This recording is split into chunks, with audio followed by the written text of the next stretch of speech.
오늘 말씀은 다큐멘터리 보듯이 그렇게 남의 이야기처럼 들으세요. 왜냐하면 종교인들은 이미 죄책감을 갖고 있어요. 왜냐하면 하나님 속이고 있는 거 다 알잖아요. 그러니까 이미 죄책감이 있기 때문에 이걸 말씀으로 들으면은 이걸 자꾸 배척해요. 이미 종교인은 불순종의 영을 가지고 있거든요. 그러니까 이 말씀이 너무 부담스러운 거죠. 그러니까 무의식적이지만 이 말씀과 자꾸 싸워요. 말씀을 배척하고 나를 정당화하려고 하는 것이 내 안에 돌아가서 결국 말씀 받기가 되지 않는 것이죠. 그래서 오늘은 뭐 그런 말씀 전하는 것도 아니니까 그냥 다큐멘터리 한 편 본다. 그럼 나하고 아무 상관없는 얘기 한 편 보는 거잖아요. 그렇게 들으시기 바라요. 오늘 제목을 미신 내의 종교인 그렇게 했어요. 자, 이 귀한 자들은 70년간 야훼 종교를 지켰고 거기에 더해서 말씀에 순종해서 그 죽음의 사막을 넘어서 예루살렘까지 돌아온 사람들이에요. 근데 돌아와서 여기 이제 두 가지가 가능하죠. 첫 번째는 우린 이렇게까지 순종했으니까 이제 하나님 우리 복받고 잘 살게 해주셔야 되는 것 아닙니까? 그렇게 생각할 수 있죠. 그 당연한 생각이죠. 아니면 또 이렇게 생각할 수 있어요. 하나님은 도대체 무엇 때문에 이 나라를 멸망시키고 포로로 잡혀가고 거기서 70년을 견디게 하신 후에 이렇게까지 이 황폐한 땅에 우리로 돌아오게 하신 것이냐? 하나님은 무엇을 원하시는 것일까? 하나님은 우리를 통해서 어떤 일을 이루고 싶을 것인가? 이렇게 생각할 수 있어요. 지금 이사야서에 나오는 귀한 자들은 첫 번째 케이스죠. 우리가 야훼 종교도 지키고 이렇게 순종해서 귀환했으니 하나님 우리 복받고 잘 돼야 되는 거 아니에요? 이거 왜 이렇습니까? 하는 것이죠. 그래서 지난주에는 이제 첫 번째 마음대로를 보았어요. 지난주에 마음대로는 우리가 마음대로라고 할 때 이 나됨에 관한 것이거든요. 그 나됨에 관한 것이 우리가 뭐 마음껏 소유할 수 있고 마음껏 소비할 수 있는 것이 나다. 왜냐 그러면 내가 집을 가졌다 그러면 그 집이 나의 연장처럼 느껴요. 연장된 나로 느껴져요. 그러나 집은 나 아니죠. 그거는 현상 속에서 우리끼리 통하는 것이지. 그래서 진정한 나됨은 이 본질이 성육하는 것인데 그것은 우리의 가슴이 통하고 함께 할 때 그건 피어나는 것이지 무슨 노력과 능력으로 되는 것이 아니다 하는 것을 보았어요. 오늘은 또 하나의 마음대로를 보는데 그것은 미신입니다. 미신입니다. 이 귀한 자들에게서 깨어져야 될 핵심 부분이에요. 그래서 미신이라고 할 때는 이제 세 가지를 말하는데 삶의 무한 변수를 통제 가능한 변수로 줄이는 것이에요. 우연을 필연화시키는 것이에요. 그래도 이해가 잘 안 가시죠? 선교사님을 한 분 제가 이렇게 모시면서 그 자녀들에게 칩을 산다고 그래서 그 슈퍼마켓에 가서 그 칩 있는 섹션에다가 이렇게 두고 저는 딴 걸 찾으러 갔다가 왔는데 이 선교사님이 그냥 멍해져 있어요. 그러니까 칩이 뭐 한 10가지, 20가지 있으면 고를 수가 있는데 수백 가지가 넘으니까 무슨 칩이 무슨 칩이고 뭐를 골라야 되는지를 완전히 무기력해지신 거예요. 그게 삶은 무한 변수예요. 그러므로 삶은 우리가 정직하게 대하면은 무기력해질 수밖에 없어요. 이게 뭐 선택의 초이스가 뭐 몇 가지 중에서 선택한다 이러면 간단하죠. 그러니까 이 삶에 일어나는 모든 일은 우리식으로 표현하면 우연이에요. 우연히 일어난 거예요. 그 뒤에는 뭐 섭리가 있죠. 우리에게는 우연이에요. 근데 우연은 소화가 안 돼요. 우연히 일어났다 그러면 소화가 안 돼요. 그래서 우리 나름대로 어떤 원리를 만들어야 돼요. 그래서 주의를 빠졌더니 손가락이 삐었다. 근데 또 몇 주 있다가 빠졌더니 이번엔 발가락이 삐었다. 근데 손가락 삔 것도 발가락 삔 것도 그건 우연히 그렇게 된 거지 하나님이 무슨 주일 빠지는 사람에게 손가락 삐게 하시는 하나님이 아니시죠. 그런데 그걸 우연이라고 생각하면 우리는 이게 통제가 안 되는 거예요. 그래서 주일을 빠졌더니 손가락이 삐었구나. 이제는 꼭 주일날 가서 자야 되겠구나. 이렇게 되는 거죠. 그러니까 통제감을 강화시키는 거예요. 미국에서는 어부들이 배에 검은 상자를 절대로 안 실어요. 그 외에 관을 상상시키니까. 그리고 배에서는 그릇을 절대로 엎어놓으면 안 돼요. 아주 큰일 납니다. 그러니까 배가 엎어지면 죽는 거잖아요. 그릇을 항상 이렇게 세워놔야 돼요. 또는 또 야구에서는요, 그 투수와 타자는 약간의 차이로 엄청난 결과의 차이가 일어나요. 그래서 투수와 타자는 보시면은 전부 그 자기 리추얼이 있어요. 그 투수 던지기는 뭐 던지기 전에 뭐 고개를 싹 이렇게 돌려가지고 그 다음에 모션하는 사람이 있는가 하면은 하여튼 타자들도 보면 가서 치면 되는데 괜히 바닥을 두드렸다가 신발을 두드렸다가 난리를 쳐요. 그 선수는 꼭 그렇게 해요. 왜 그러냐 그러면 그 포지션에서는 작은 차이로 엄청난 차이가 나오거든요. 근데 외야수들은 그런 게 없어요. 외야수 공이라는 건 제일 받기 쉬운 거예요. 그래서 뭐 95, 6% 이상 그건 다 받게 돼 있는 거예요. 그래서 외야수 공 받을 때 뭐 발 한번 돌리고 딱 받고 이런 거 봤어요? 없죠? 예, 그게 없어요. 그러니까 이 통제감을 강화시키는 거죠, 미신은. 실제와 상관이 없이. 그 다음에 더 놀라운 것은 이게 동물적 본능이라는 거예요. 동물적 본능 속에 이게 들어있어요. 브루스 페르드릭 스키너라고 하는 그 하버드 심리학 교수인데 실험을 했어요. 비둘기 장에다가 15초마다 먹이가 하나씩 떨어지게 돼 있어요. 그런데 그렇게 쭉 해줬는데 먹이가 떨어지면 비둘기가 먹잖아요. 그 다음에 비둘기 중에서 거기서 빙빙빙 돌기를 하는 애가 있어요. 또 어떤 애는 구석에 가서 머리를 막 박아요. 또 어떤 애는 고개를 까딱까딱 이래요. 근데 먹이를 먹고 나서 고개를 까딱까딱 하는 애는 항상 까딱까딱 해요. 그 다음에 빙빙 도는 애는 빙빙 돌아요. 뭐 하는 거죠 지금? 그냥 가만히 있으면 12초마다 나오는데 이 비둘기 생각에는 자기가 돌았기 때문에 먹이가 나왔다고 생각을 하는 거예요. 보세요. 우리가 똑같이 그렇게 살고 있어요.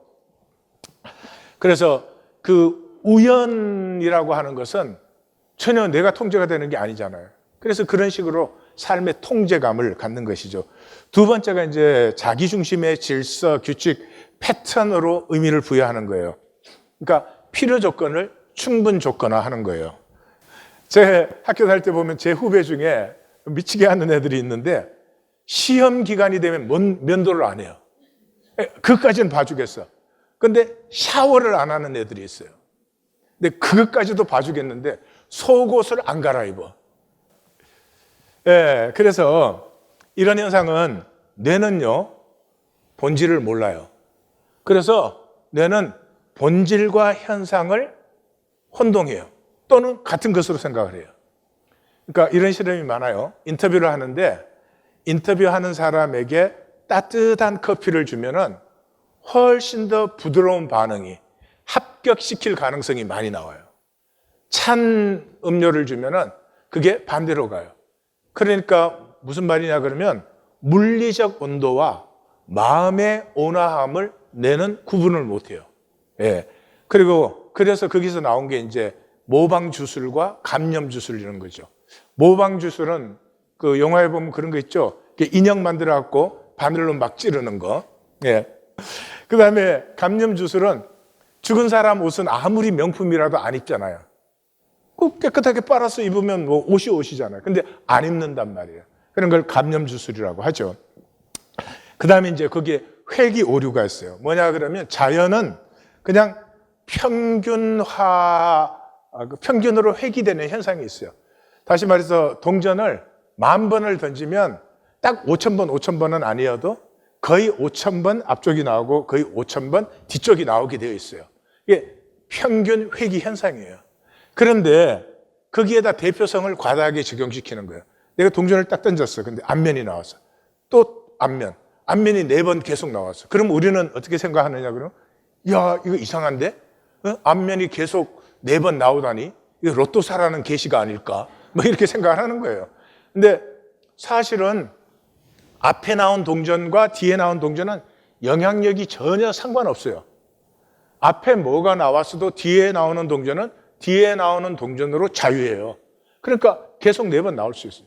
그러니까 계속 5,000번이 나올 수는 없는 거죠. 그러니까 10,000번을 던지면 평균화되게 있는데 우리는 거기에 과다한 대표성을 주어서 꼭 그런 것은 무슨 이상한 현상이 된 것처럼. 세 번째가 이제 기억이 편향적이에요. 예, 확증 편향적이죠. 그러니까 대표적인 게 보수하고 진보죠. 보수하고 진보. 진보는 무조건 잘못된 거고, 진보는 보수가 무조건 잘못된 거예요. 내가 보기엔 둘 다 잘못됐어. 아유, 정말. 확증이에요. 이미 우리가 뭐 기억을 본 것을, 들은 것을 기억한다고 하지만 천만에 우리는 기억하고 싶은 걸 기억해요. 근데 기억하고 싶은 게 뭐예요? 부정적 기억이에요. 부정적 기억. 그래서 왜냐 그러면 우리가 이렇게 살아남기 위해서는 토끼가 홍당무 하나 먹고 여호와는 나의 목자시니 그러면 걔는 죽어. 예. 근데 막 먹으면서도 두리번두리번 살피는 토끼가 살아남은 거예요. 그러니까 우리가 살아남은 토끼들이야. 그저 밤에도 잠을 못 자고 근심 걱정을 해. 그래서 이렇게 결혼할 때 이제 점쟁이를 봤어요. 점쟁이한테 딱 갔는데 점쟁이가 그러는 거예요.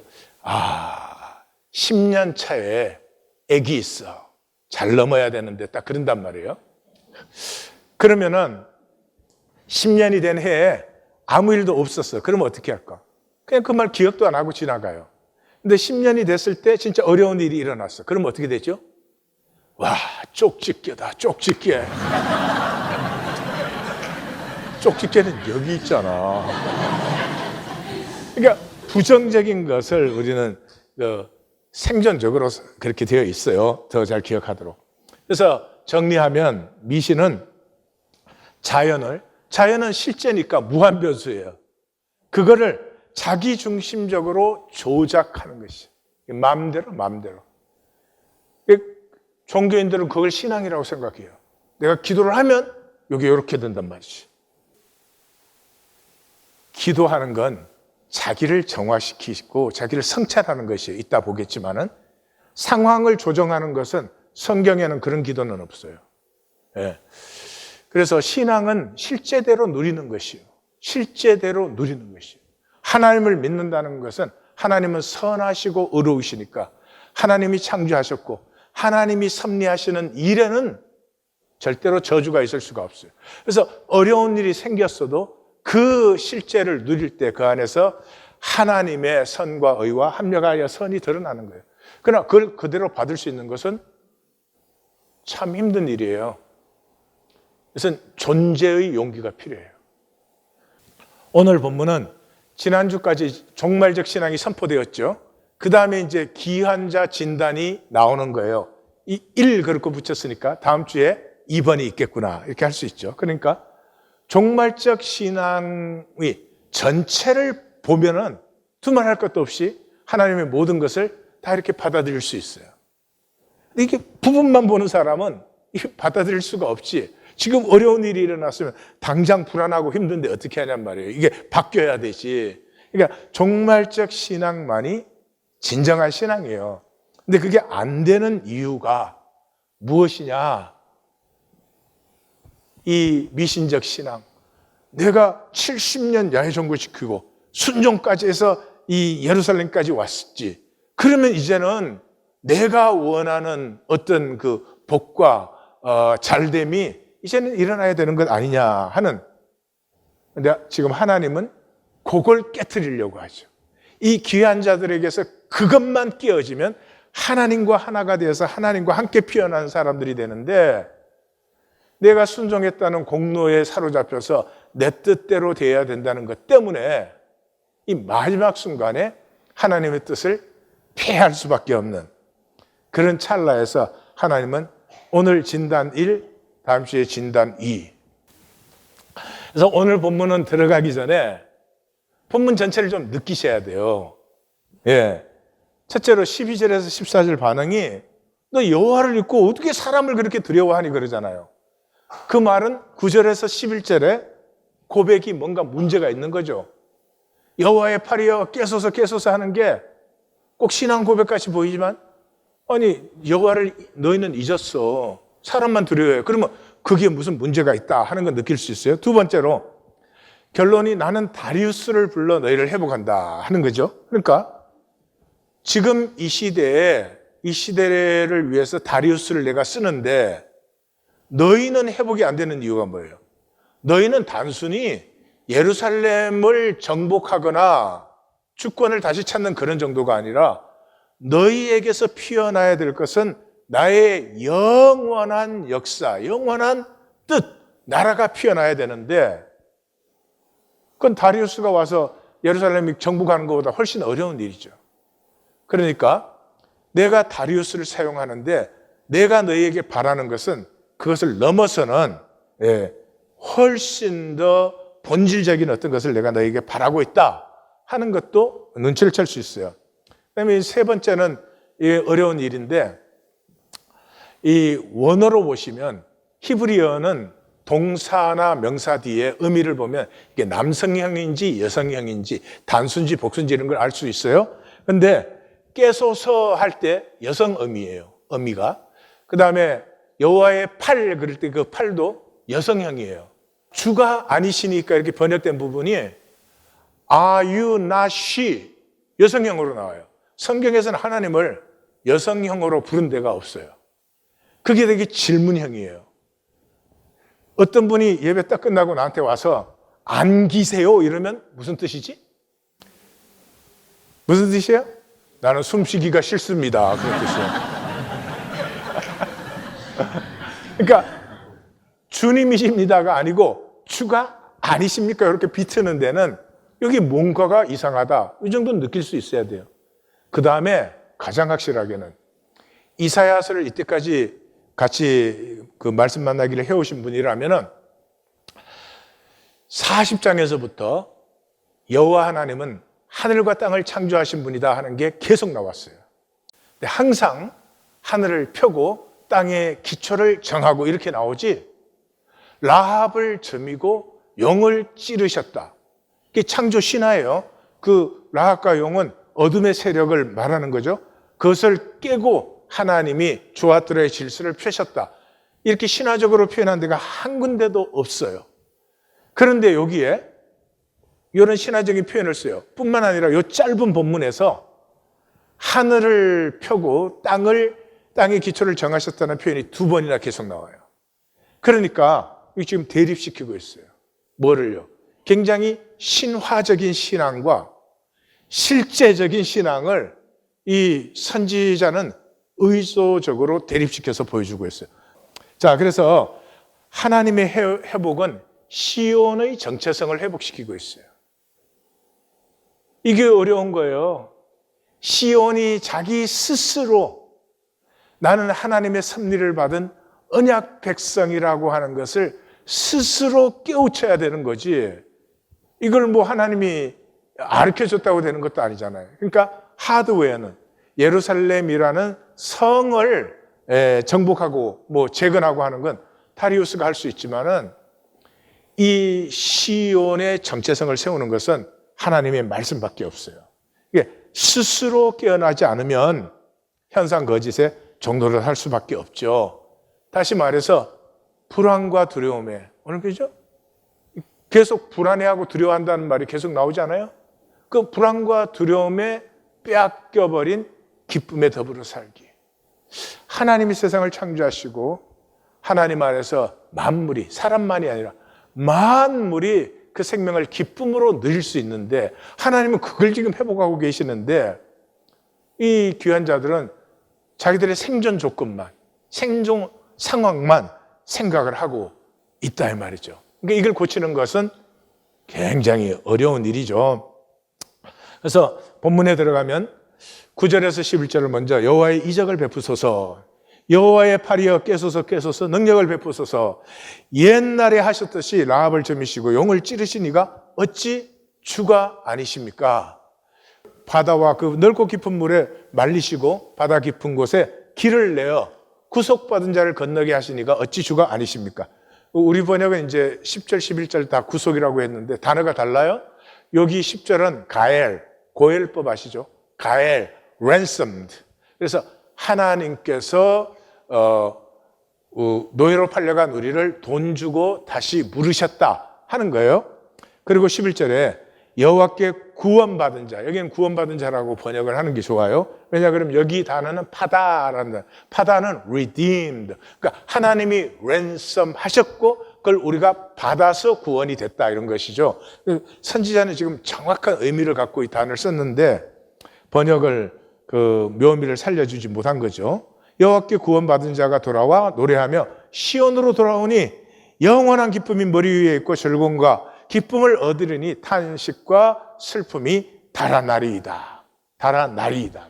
그러니까 이 창조하시고 출애굽의 이적을 베푸신 하나님께서 그 이적을 지금 일으키시면 우리에게 기쁨이 넘칠 것입니다. 라고 말하는 거예요. 그러니까 기쁨이 넘칠 것입니다. 그랬으니까 지금 기쁨이 넘치는 거예요? 안 넘치는 거예요? 안 넘치는 거죠. 그러니까 역설적이지만 이 9절에서 11절은 지금 귀한 자들은 슬픔과 탄식에 사로잡혀 있어요. 종교인들, 우리. 세상이 너무 크게 보여요. 세상에서 돈 벌고 사는 게 너무 힘들게 보여요. 그리고 산다는 건 걱정거리, 염려거리가 전부인 것 같아요. 왜요? 하나님의 구속도 우리의 구원받음도 보지 못해요. 그래서 하나님은 분명히 구속을 해. 생각을 해보세요. 어떻게 70년 포로 기간이라는 그 기간이 정확하게 70년이 지났을 때 무너진 성진이 재건되며 어떻게 그 당시 제국이 나라가 없어지고 민족이 없어졌는데 이제 고토로 돌아간다고 하는 칙령을 내릴 수가 있어요. 자기들이 예루살렘에 돌아와 있다는 것 자체가 하나님의 구속의 역사예요. 그러면 우리가 구원받은 자잖아요. 근데 이 사람들 내가 구원받았으면 그냥 이제는 복받고 모든 일이 잘 돼야 되는데 이렇게 황폐한 데다가 도대체 이게 뭐냐 이렇게 인식을 한다는 거죠. 그래서 그 1차 기환 때 537년에 기환했는데 522년에 다리우스가 등극할 때까지 15년 동안은 돌아왔는데 돌아와 보니까 뭐 예루살렘 황폐하고 방해자들 뿐이고 뭐 되는 게 아무것도 없지. 거기에 귀한 자들은 이 자리에 하나님은 왜 나를 부르셨을까를 생각하지 않고 내가 이렇게까지 순종했는데 뭐 잘 되는 게 왜 없어? 그 생각을 하고 있어요. 종교인들은 불신일 뿐만 아니라 반항적이에요. 왜냐 그러면 내가 하나님 믿으면 잘 돼야 된다 이렇게 생각을 해요. 그래서 잘 되지 않으면 반항심이 깊어져요. 불순종의 영이 깊어져요. 그러면 이제 이 악순환이 일어나는 거예요. 불순종의 영이 깊어지면 말씀을 받을 때마다 너무 힘든 거예요. 그러니까 말씀과 싸울 수밖에 없게 돼요. 그래서 점점 사실은 구원에서 멀어지게 되는 역사가 일어나요. 12절에서 14절은 어찌 여호와를 잊고 사람을 두려워하느냐 너희의 위로자는 나, 곧 나 밖에 없지 않느냐. 어떻게 죽을 사람을 두려워하고 풀 같은 사람의 아들을 두려워하는 너는 누구냐. 여기 원어는 Who are you? 너는 누구냐? 너가 예루살렘에 돌아와 있다는 것 자체에 나의 섭리가 없느냐? 나의 구원이 없느냐? 네 조건과 상황만 딱 붙들어지고 앉아서 불신과 반항의 영으로 가득한 너는 누구냐? 지금 굉장히 엄중함을 아담이 이 선악과 먹었을 때 너는 어디에 있느냐 하는 그 정도의 그 밀도의 질문이에요. 하늘을 펴고 땅의 기초를 정하고 너를 지은 여호와를 어찌하여 잊었느냐? 너를 멸하는 자, 학대자, 분노를 총일토록 두려워하느냐? 그러니까 우리는 두려움으로 살고 있어요. 그걸 아셔야 돼요. 우리의 삶은 두려움으로 살고 있어요. 그래서 뭔가 내 자신이 통제하지 않으면, 그래서 내가 만든 삶의 원리와 방식을 가지고 내가 살아남는다 이렇게 생각해요. 그래서 하나님 말씀 그걸 깨려고 하거든요. 그러니까 하나님의 말씀이 받아들여질 수가 없죠. 복을 받을 수가 없는 거예요. 근데 하나님 뭐라 그래? 학대자의 분노가 어디에 있느냐? 실제를 보면은 학대자의 분노가 어디에 있어요? 네가 지금 어려운 거 알아. 네가 황폐한 곳에 있는 줄 알아. 근데 그게 하나님의 섭리잖아요. 그것을 통해서 하나님은 영원한 본질을 지금 끌어내려고 하는데 그 허상에 사로잡혀서 미신적 종교적 신앙을 가지고 라합을 점이시고 영을 좀 찌르십시오 이렇게 얘기를 하는 거죠. 그리고는 뭐라고요? 결박된 포로들도 속히 놓일 것이고 죽지도 않고 구덩이에 내려가지도 않고 양식도 부족지 않아. 넌 뭐를 걱정을 하는 거니? 네 생각에 귀환이 끝난 것 같아? 귀한 자들은 계속 온다. 이사야서를 이제 읽어보시면 우리는 포로 1차, 2차 산파 귀환 이러잖아요. 그거는 이제 중심적인 귀환이고 그 사이에 많은 사람들이 귀환을 했어요. 예, 학계 스가랴 선지자도 520년부터 사역 시작했거든요. 그 말은 뭐였겠어요? 제가 보기에는 이분들도 다 포로지에서 돌아와서 사역하신 거예요. 그러니까 그렇게 몇 명씩 개인적으로 돌아올 때는 기록이 안 되어 있지만은 이 귀환은 계속되고 있었어요. 그래서 너는 내가 구속받고 구원받은 하나님의 백성임을 모르느냐? 도대체 여호와의 약속도 잊어버리고 뭐를 그렇게 두려워해서 벌벌벌 떨면서 사는 것이냐 하는 것이에요. 그래서 종교는 뭐 입술은 하나님이 창조하시고 출애굽시키시고 그러지만 실제는 사람과 상황이에요. 사람과 상황이니까 미신적 신앙을 피할 수가 없어요. 무언가 내 중심의 꼼수를 가지고 내가 내 삶을 통제할 수 있다. 이런 어처구니 없는 안타까운 삶을 계속 살아가는 거예요. 15, 16절은 시온의 회복을 위해서 하나님 다리우스를 부르셨다 하는 것이죠. 다리우스를 부른 이유는 뭐예요? 다리우스가 코레스의 가슴을 가진 사람. 28살에 장군도 아니고 그 작은 지휘관급의 다리우스가 페르시아의 황제가 될 것을 누가 상상이나 할 수 있었어요. 근데 하나님은 다리우스를 불렀어요. 왜요? 다리우스 가슴에 고레스의 가슴이 심어져 있어요. 그는 팔레스타인, 가나안 땅을 보면서 캄비세스와 함께 애굽을 정복하면서 고레스의 그 가슴에 이 백성들은 함께 더불어 잘 살아야 된다. 이렇게 착취의 대상이 되어서는 안 된다 하는 가슴을 가졌던 사람이에요. 그래서 하나님이 다리우스를 세워.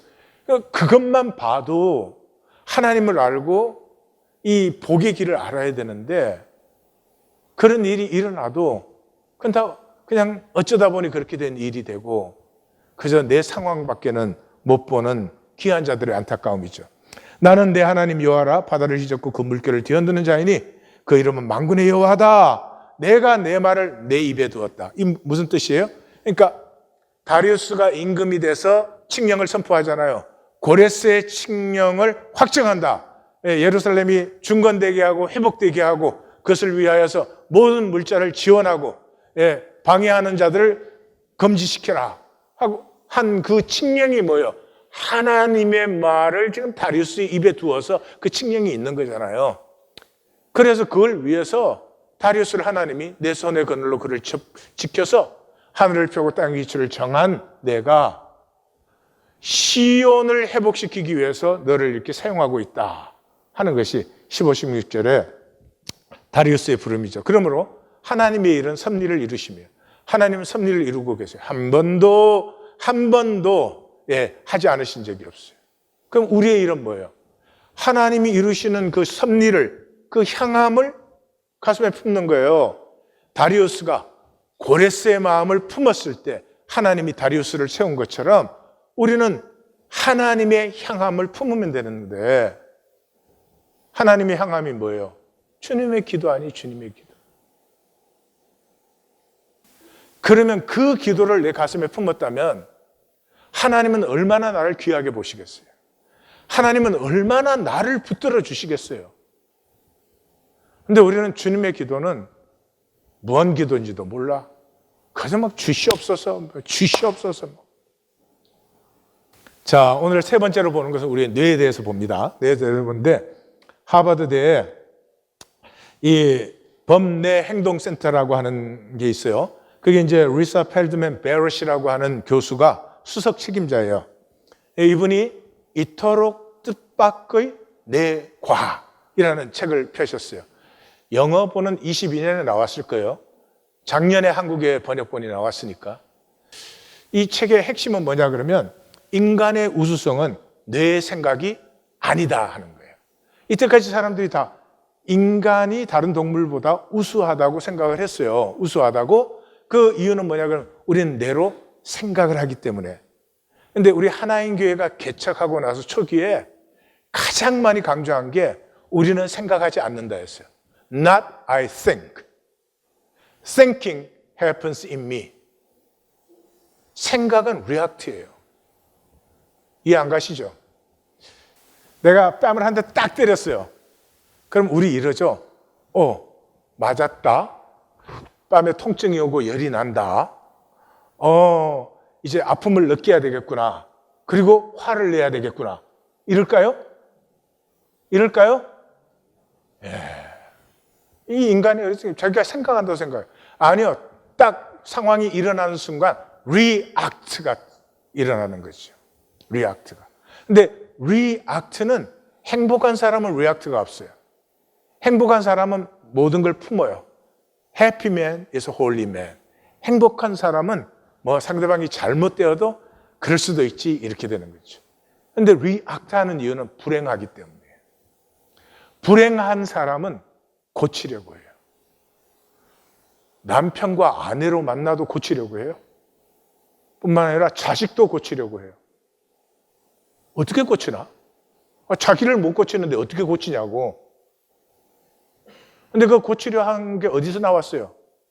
마귀의 선악과에서 나왔어요. 옳고 그른 것이니까.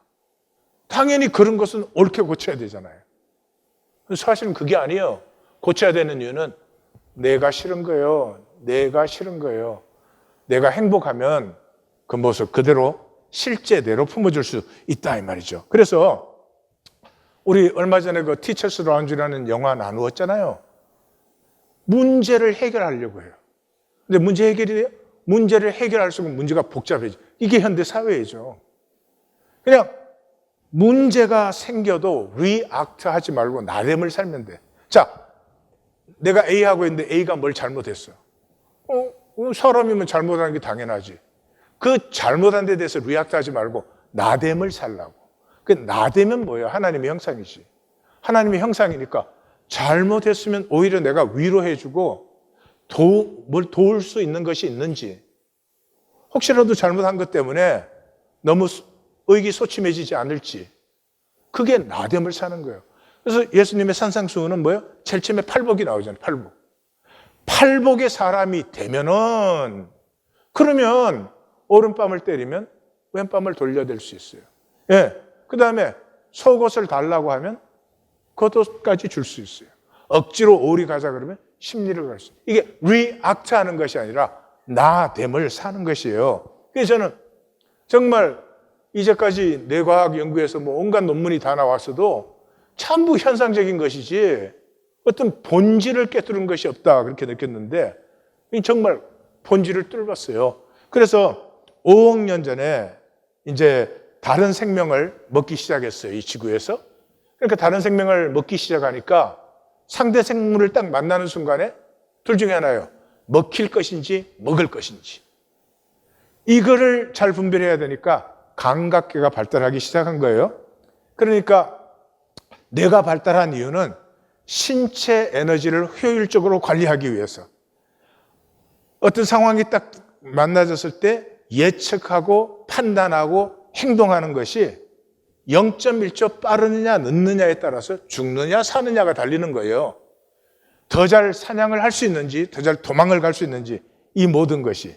그래서 이것을 엘로스테이시스 그렇게 부르더라고요. 근데 한국말은 신항상성 그런지 좀 무슨 말인지 잘 몰라요. 하여튼 엘로스테이시스인데 이게 뭐냐 그러면 뇌는 몸의 필요를 예측하는 시스템이에요.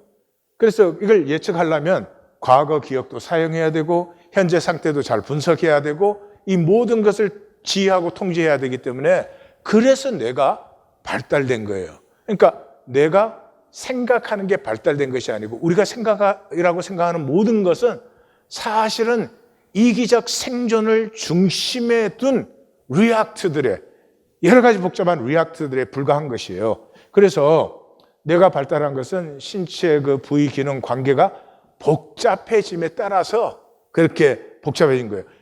그래서 인간은 이걸 자꾸 복잡하게 관리를 하려고 하다 보니까 600개가 넘는 근육 관리를 이 뇌가 해야 되고 호르몬이 우린 보통 뭐 몇 가지 알잖아요. 아드레날린, 뭐 도파민, 세로토닌 이런 거 아는데 하여튼 제가 어떤 호르몬들이 신체 안에 있나 봤더니 35개까지 찾았어요. 그리고 더 있을 거예요. 모르는 것도 있을 거고. 그게 뭐 하루에 7,500리터의 혈액을 뿜어내야지 수십억 개의 뇌세포를 이게 조절해야지 소화해야지 배설해야지 병균하고 싸워야지 이게 죽을 때까지 쉬지 않는 거예요. 이놈은 뇌가. 그래서 이 아름다운 생명에 이 아름다운 하나님의 세계를 가지고도 죽을 상을 해가지고 그렇게 불쌍하게 전쟁을 일으키고 난민을 발생시키고 부자가 있고 가난한 자가 있고 이게 인간이 할 짓이에요. 그래서 이 결론이 뭔 줄 아세요? 뇌의 임무는 이성이나 감정이나 생각이 아니다. 신체 에너지 조절이에요. 다른 말로 하면 제가 해석한 것은 뇌에는 인격의 자리가 없다. 뇌로도 착한 일도 해요. 뇌로도 의로운 일도 해요. 그러나 결코 내가 의로운 일을 하는 게 아니에요. 내가 의로운 일을 하는 게 나에게 이익이 된다고 생각할 때 의로운 척하는 것이지 뇌에서는 의나 선이 나오지 않는다. 그래서 이분의 결론은 그거예요. 파충류나 포유류나 인간과 같은 신경조직을 보유하고 있대요. 전 깜짝 놀랐어요. 전 좀 다른 줄 알았어요. 근데 똑같은 신경조직이에요. 그래가지고 인간 뇌에 전혀 특별한 게 없어요. 그냥 다르게 발전시킨 것뿐이에요. 그래서 박쥐는 초음파를 발전시켜요. 우리는 초음파에 대해서 뭐 너무 무지무능하죠. 새는 날개를 하고 도마뱀은 신체를 자를 수 있는 그런 쪽을 발전시킨 것이고 그것뿐이에요. 그래서 뇌로 사는 것은 동물성뿐이에요. 동물성은 뭐예요? 지키기와 빼앗기죠. 지난주에 봤죠. 이 소유의 사람, 소비의 사람은 다 자기를 단절된 경계로 생각해요. 그래서 다른 경계 안에 있는 걸 내 경계 안으로 끌어들이는 것, 내 것 지키기, 그게 최고라는 거죠. 그러니까 뇌에서는 최고의 전략이 인색이에요, 인색. 너무 불쌍해진 것이죠. 생명은 무한하고 영원해서 나눔에서 생명이 얼마나 기쁜 것이고 귀한 것이고 아름다운 것인 것을 느낄 수 있는데 이 마귀에게 쏘가가지고 완전히 거꾸로 돼서 자신이 가진 초월성을 자기 스스로 억눌러 버리는, 자신이 가진 초월성을 자기 스스로 폐하는, 그러니까 사람이 가진 초월성을 누리는 것을 구원이라고 해요. 예. 초월성 누리지 않는 구원이 왜 필요하겠어요? 근데 그걸 자기가 스스로 억누르는 거예요. 그러면 그렇게 불쌍한 것이 인간이면 그것이 전부냐? 아니라는 거죠. 인간에게는 성찰이 있어요. 제가 붙인 것이고 메타인지라고 그래요. 메타라는 말은 비하인드라는 뜻이에요. 그 페이스북 이름을 메타로 고쳤잖아요. 그러니까 그 비하인드. 이 성찰이라고 하는 것은, 이 메타인지라고 하는 것은 내가 리액트 할 뿐만 아니라 리액트 하는 것을 내가 볼 수 있어요. 그리고 리액트 하는 과정이 어떤 과정인지, 어떤 동기에서 그렇게 리액트를 하는지, 그 리액트에 어떤 오류가 들어있는지, 어떤 패턴이 생기고 있는지, 이 전체를 인식하는 것을 제가 성찰이라고 이름을 붙였어요. 거기에서 비로소 인간은, 우리는 생존해야 되니까 인색할 수밖에 없는 우리가 인색을 넘어서 너그러움으로 나가요. 근데 이 너그러움을 저는 예수님은 긍휼이라고 표현했어요. 예수님이 죽으신 이유는 딱 그거죠. 하나님은 긍휼을 원하시고 제사를, 종교를 원하시지 않는다. 왜 종교 만들었을까요? 인색하려고. 내 이익 챙기고 내 이익 지키려고 종교를 만들었죠. 종교는 나를 위한 것이니까. 근데 하나님이 원하시는 것은 내 안에서 자유해서 우주 만물과 모두와 하나가 되어서 살 수 있어. 현상이 잠깐 있는 동안 너 가졌다는 거 착각이야. 너 불안이 어디 있니? 이 본문에서 묻잖아요. 썩은 것이죠. 그러면 다시 한번 점검합시다. 우리가 생각이라고 생각하는 그 생각은 리액트하는 것인데 이거 답맞추기예요. 답맞추기 하는 거예요. 내용, 표정, 반응. 어떤 사람이 뭐라고 말 한마디 던지면 그때 바른 표정을 해야 돼. 바른 반응을 해야 돼. 안 그러면은 정지당하니까. 그러니까 틀리거나 모르면 안 돼. 예. 그러니까 솔직한 나, 진정한 나는 나누지를 못해요. 항상 숨겨야 안전한 것이에요. 그래서 이 정답에 굳은 사람은 타인이 정답이 아니면 가학적이 돼요. 막 미쳐요. 예를 들면은 나는 항상 이게 옳다고 생각하는데 다른 사람은 그 옳든지 뭐 틀리든지 막 자유롭게 막 말해. 그럼 뭐 그 사람 앞에 있어 막 미치려고 그래요. 저렇게 말하면 안 되는데 막 그런 거예요. 그러니까 화장을 막 이렇게 변장으로 하고 나오는 여자는 화장 안 하고 나온 사람 보면 막 미치는 거예요. 예? 자기는 그렇게 숨기려고 애를 쓰는 걸 저 여자는 아무렇지도 않게 해버리거든. 예. 제가 굉장히 중요한 얘기했어요. 예? 자기가 가장 싫어하는 것 속에 자기가 들어있어요. 예, 착각하지 마세요. 항상 남에게 전가시키고 나는 안 그런 것처럼 착각을 하는데, 그래서 이 가장 비극이 뭐냐면 사과를 믿지 못해요. 인간은 완벽하지 못하기 때문에 잘못하고 용서를 구하고 용서를 받을 때 그때가 아름다워지는 것인데 사과를 믿지 못해요. 왜냐 그러면 사과뿐만 아니라 모든 것은 계산과 목적이 뒤에 있기 때문에. 그래서 상대방이 나한테 사과를 해도 저 사람 또 꿍꿍이 속이 있어서 저런 말 하지. 이렇게 생각을 해버려요. 그러니까 가장 아름다운 것을 가장 더럽게 만들어버리죠. 그래서 나는 몰라요. 이해가 안 돼요. 도와주세요. 이런 걸 못해요. 들키면 안 되는 게 내가 그걸 모른다는 사실을, 내가 그게 부족하다는 사실을 들키면 안 돼요. 그리고 이런 사람들이 뭐예요? 아이에게 화를 내요. 왜냐하면 아이는 내 연장이거든요. 내가 숨기려고 하는 것을 아이가 이렇게 들키게 만든단 말이에요. 세상에 보세요. 기계가 고장나면 화나잖아요. 아침에 나오는데 차가 시동이 안 걸려. 그럼 화나죠. 고장난 게. 그건 기계에 고장난 게 화나는 건 당연한 거죠. 근데 아이는 기계가 아니잖아요. 완벽할 수가 없잖아요. 아이가 잘못한 건 당연한 것인데 화가 난다 이 말이에요. 내가 들키지 않으려고 하는 것을 아이가 들키게 하니까. 그래서 인색하다 그럴 때 단순한 얘기가 아니고 내의 지키기 위해서 나온 통이 없는 삶이에요. 이 사람은 자신과 통이 안 돼요. 예. 그래서 이것이 이제 회복되는 것이 친밀감이죠. 이 친밀감이 하나됨의 핵인데, 요즘 부모들이 착각하는 게, 우리 애들은 같이 노는 친구가 있어요. 그건 친밀감이 형성 안 돼요. 같이 노는 것으로는. 뭘로 친밀감이 형성돼요? 같이 공부를 할 때. 왜냐하면 같이 공부를 하면은 내가 모르는 것, 내가 부족한 것, 내가 어리석은 것, 내 바보짓을 나누어야지 같이 공부가 되잖아요. 그래서 같이 공부한 아이들은 친밀감을 형성한대요. 그래서 사회에 나가서도 같이 일하는 사람들에게 그 친밀감을 나누어 줄 수 있어서 항상 하는 일에 성공하는데, 요즘 부모들이 애를 어떻게 길러요? 예, 공부도 경쟁이니까 친구 와 있을 때는 공부 안 하는 척해.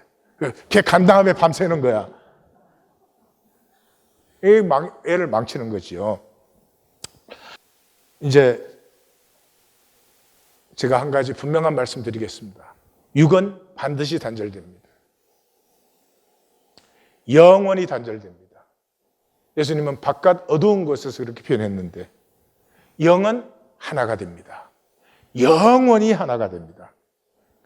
뇌의 인색함은 어디에서 나왔죠? 단절에서 나온 것입니다. 나를 단절의 존재로 인식할 때 뇌의 인색함이 작동하는 거죠. 존재의 성찰에서 우리는 통해요. 이 세상이 뇌의 인식 때문에 이렇게 살 수 없는 세상이 되어 있어요. 우린 역사 이래로 인류 전체가 쓸 수 있는 것보다 더 많이 생산하고 있습니다.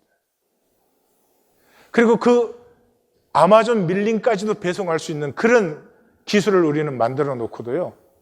얼마나 많은 사람들이 아직도 굶어 죽고 있고 얼마나 많은 어린아이들이 아직도 굶어 죽고 있습니다. 왜요? 우리는 단절된 인식의 존재로 우리를 이해하기 때문에 그 단절된 인식의 이해 중심이 돈이에요. 우리가 만든 돈이에요. 바보같이. 그게 하나님이 만든 것이라면 또 이해가 갈지 몰라요. 우리가 돈을 만들어가지고 돈의 종노릇을 해요. 생존의 인색에 썩지 마세요. 생명을 사세요. 의주상단에 김영수라는 분이 계셨습니다. 의주상단과 개성상단은 협력도 하고 경쟁도 하는 사이예요. 서울상단은 오피셜 상단이에요. 그런데 개성과 의주상단은 이게 오피셜 상단이 아니고 장사꾼들이에요. 그래서 밀수도 하고 그래서 사실은 이 서울상단과 경쟁할 때는 같이 협력하고 자기들끼리는 서로 또 경쟁하고 그러는데 그 상단에 김영수라고 하는 유명한 영수가 있어요. 그분이 어떻게 그렇게 됐느냐 하면은 굉장히 똑똑한 사람이에요. 그래서 그때 거상이 임상옥 씨인데 임상옥 씨가 밑에서 기른 사람이에요. 왜냐하면 똑똑하기만 하지 인색함을 못 벗어나는 거예요. 그래서 작은 거래들은 다 성공을 시키는데 큰 거래에 가면 팡팡 그냥 터져버리는 거예요. 그래서 결국은 마지막에 손들고 그 자기 스승 거상 임상옥에게 찾아가서 엎드렸어요. 근데 임상옥 씨가 이 김영수가 찾아올 줄 알았어요. 또 찾아와서 자기 앞에 엎드렸는데 그 얼굴 앞에다 주먹을 팍 내밀었어요. 이게 뭐냐? 그러니까 주먹입니다. 그 다음에 손을 쫙 펴서 냈어요. 이게 뭐냐? 그러니까 펴진 손입니다. 그러니까 임상옥 씨가 딱 한마디 했어요. 받고 펴지지 아니하면 아무 쓸모가 없느니라. 그 후에 이 김영수는 자기의 인색함을 버렸다고 해요. 그리고 결국은 조선 제1의 거상으로 성공을 합니다. 인색함은 에고의 좁쌀 감옥이에요. 눈앞의 이익뿐이에요. 생명의 자유, 생명이 얼마나 피어나고 펼쳐질 수 있는지를 전혀 모르는 것이죠. 이즈미 마사토는 일본 재정교육의 1인자예요. 이분이 책을 여러 권 썼는데 마지막 책이 부자의 그릇인데 이분은 성공적인 투자회사를 5개나 갖고 있는 투자회사 하나만 성공해도 돈을 어마어마하게 버는데 5개예요. 이분이 그 부자의 그릇이라는 책을 마지막으로 쓴 이유가 사람들에게 돈 벌려고 살지 마십시오. 생명의 기쁨을 누리실 줄 알면 돈은 저절로 기쁨을 따라 함께 하는 것입니다. 아무리 그렇게 말하고 세미나하고 그래도 사람들은 돈 벌고 모으려고 하지 돈과 함께 기뻐할 줄을 몰라서 이걸 소설처럼 쓴 책이에요. 그래서 그 소설의 시작이 어떤 사람이 완전히 파산돼 가지고 그 자판기 앞에 섰는데 자판기가 1,000원인데 돈이 900원밖에 없어요. 뒤에서 한 노인이 내가 100원 빌려드릴까요? 그걸 받아서 이렇게 딱 스위치 누르려고 하는데 노인이 그러는 거예요. 정말로 그걸로 하실래요? 그러는 거예요. 그리고 너무 화가 이게 파산되고 있을 때는 괜히 혼자 신경이 곤두서 있어요. 다른 사람은 아닌데. 그래서 돈 100원 주고 뭐 지가 내 초이스까지 건드려? 그렇게 기분 나빠서 탁 돌아봤는데 그 노인이 한번 자세히 보세요. 보니까 자기는 지금 따뜻한 음료를 사려고 하는데 따뜻한 음료는 다 밑에 있는데 이 콜드 드링크가 다 위인데 그 길을 누르려고 했던 거예요. 그러니까 그 노인이 그런 거예요. 돈은 신기한 것입니다. 있으면 반드시 선택해야 합니다. 그러나 선택할 때 마음대로 할 수 있다는 착각을 불러일으킵니다. 이 레슨 1이에요. 그 다음에 이제 또 이제 그 드링크를 꺼냈어요. 예, 그러니까 노인이 또 그러는 거예요. 제기하시면 나한테 이 돈 갚으십시오. 120원입니다. 그러는 거예요. 그러니까 이 망했다가 제기한다면 뭐 돈이 뭐 120원, 몇천 원이 문제겠어요? 그래서 제가 제기만 한다면 1,000만 원을 돌려드리겠습니다. 그러니까 그 노인이 그러는 거예요. 돈은 반드시 다시 주셔야 합니다. 불필요한 해품도, 불필요한 인색도 그 사람은 돈과 함께하지 못합니다. 돈을 움켜쥐려는 어리석음을 버리시고 돈과 함께 행복하십시오. 돈과 함께 행복이 뭐예요? 행복은 같이 창조를 해야 행복한 것이죠. 이 책의 서문을 한번 들어보십시오. 진실로 남을 위해 돈을 쓸 때 그 돈은 10배 이상으로 돌아온다네. 돈이 만능은 아니지만 돈을 다루는 방법을 바꾸면 인생도 바꿀 수 있어. 25만 명의 삶을 기적적으로 변화시킨 교양소설. 놀라운 결말에 눈물이 멈추지 않는다. 당신의 인생을 바꿔줄 한 권. 예, 그리고 이분에게 그러죠. 돈과 인격은 함께하는 것입니다. 꼭 성경 말씀 같아요. 그릇이 만들어진 곳에 돈이 모이지 않는 법은 없습니다. 사람들은 돈을 모으려고 하지 그릇을 준비하지 않습니다. 그래요. 한번 들어보세요. 돈에는 이상한 힘이 있다고 하지 않았나? 사람에게는 각자 자신이 다룰 수 있는 돈의 크기가 있거든. 다시 말해, 그 돈의 크기를 초과하는 돈이 들어오면 마치 한 푼도 없었을 때처럼 여유가 없어지고 정상적인 판단을 내리지 못하게 되는 거지. 노인은 한숨을 내쉬더니 내 얼굴을 들여다보았다. 마치 자네라면 알고 있을 거야 라고 말하며 내 속을 꿰뚫어 보는 것만 같았다. 만약 중학생에게 용돈으로 10만 원을 주면 옷을 사거나 갖고 싶었던 물건을 사면서 잘 쓸 거야. 하지만 1억 원을 주면 어떨까? 분명 제대로 못 쓸 걸세. 10만 원을 줬을 때처럼 잘 쓰면 좋겠지만 대부분 다른 데 쓰려고 하겠지. 그러면서 실패를 하는 거라네. 그러나 많은 사람들은 어른이 되어 분별력이 생기면 돈을 다룰 수 있다고 착각해. 분별력과 돈을 다루는 건 별개인데 말이지. 자네는 혹시 알고 있나? 파이낸셜 플래너라고 불리는 사람들 중에 부자는 거의 없다는 걸. 파이낸셜 플래너 중에 부자가 없다뇨? 그게 무슨 말씀입니까? 그들은 플랜을 세울 수는 있지만 돈을 벌거나 불리는 데 전문가는 아니라는 거야. 그런데도 사람들은 자신이 가진 돈을 가지고 전부 그들에게 상담하려고 들어. 자신의 주머니 사정을 털어놓고 어떻게 하면 더 큰 부자가 될 수 있는지를 물어보지. 기껏해야 투자 신탁, 즉 위탁회사가 자금을 모집하여 투자가를 대신해 유가증권 및 부동산 등에 투자한 후 투자가에게 수익을 나눠주는 제도를 권유받는 정도인데 말이야. 사실 그런 상담은 그들에게도 성가실 뿐이겠지만. 이야기가 열기를 띄어갈수록 노인은 점차 허물없는 태도를 보였다. 이 노인은 도대체 나한테 무슨 말을 하고 싶은 걸까? 어르신, 어느새 나는 이 노인에게 경의를 표해야 할 것 같은 기분에 휩싸여 자세를 고치고 공손한 태도로 물었다. 어르신은 저한테 뭘 가르쳐 주시려는 겁니까? 무슨 그런 소리를 하나? 가르치긴 뭘 가르쳐? 내가 하는 말은 모두 스스로 배워야 하는 걸세. 그런데 자네는 이미 절반은 배운 것 같은데 어떻게 하면 돈을 잃는지 경험했으니 이제 나머지 절반을 배우면 되겠지. 나는 힘없이 웃었다. 어느덧 노인의 뼈아픈 농담에도 익숙해진 듯하다. 정리합니다. 돈은 인격의 걸음만큼 복이 되는 것이에요. 돈은 다스림의 대상이에요. 돈이 내 돈이 되면은 그저 평생에 인색함밖에 없습니다. 삶이 쪼그라드는 것밖에는 없습니다. 돈은 이 세상에서 가장 세속적인 것이에요. 세상 삶의 중심이에요. 그렇기 때문에 돈이 주인이 되기 쉽습니다. 그러나 돈이 주인이 되면 내가 내 주인이 되는 것이고 내 삶은 단절의 멸망으로 가는 것이에요.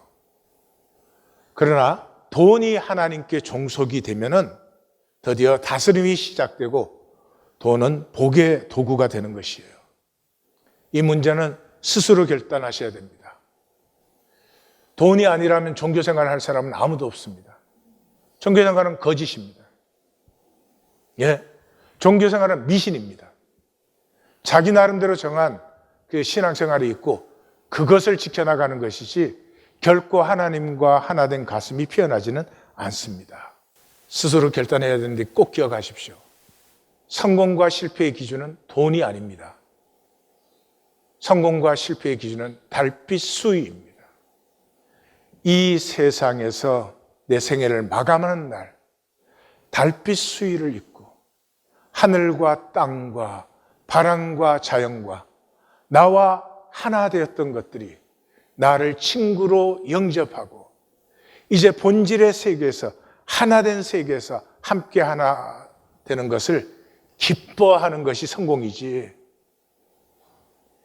돈이 어떻게 생명의 성공과 실패를 가늠할 수 있겠습니까?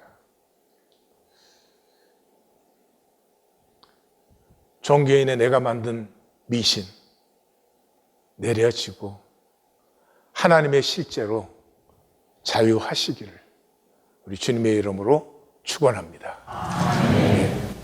간절히 말씀을 붙들고 우리 각자의 고백을 주님께 드리도록 하겠습니다.